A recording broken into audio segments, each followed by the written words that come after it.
And back in Nigeria, where the federal government has released conditions for activities to return to worship centers across the country.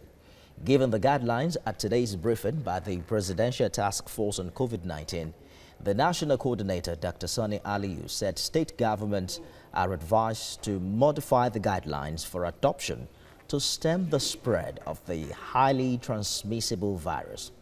He also stated clearly that worship centers that do not adhere to the guidelines should be shut down. All places of worship must sign up to full compliance with all aspects of non-pharmaceutical interventions required to protect the public from COVID-19, including but not limited to 1, ensuring the supply of running water and soap/alcohol sanitizers at entry and exit points and in all high-contact locations, including bathrooms. 2, worshippers must sanitize their hands before entry.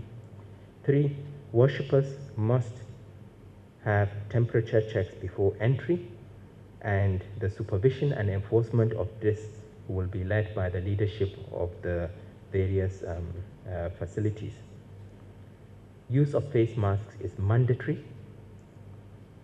We strongly discourage all close contacts, including shaking hands, hugging, kissing, handing out of materials, and sharing of worship implements, including prayer mats, musical organs, microphones, etc.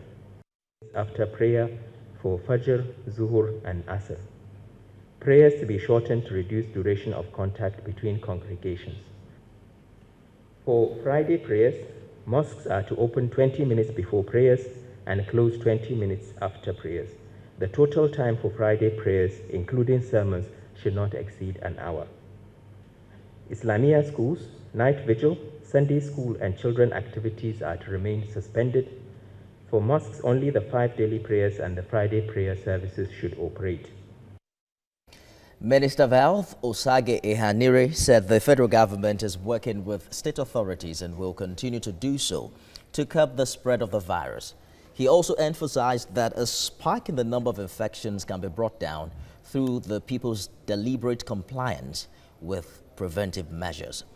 All nations are working together, and I urge all state authorities in Nigeria to accept the reality and also work with each other and the federal government and play their role in the strategy to keep our people safe.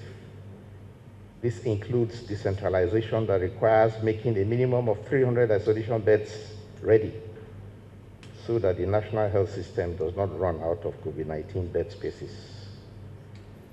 As we have been advised by His Excellency the President, it is best to be fully prepared, even if we don't have to use it. In this regard, the Federal Ministry of Health stands ready to support all states in their effort to build resilient and responsive systems for their citizens of their states. The FCT, for example, is no longer under bed space pressure.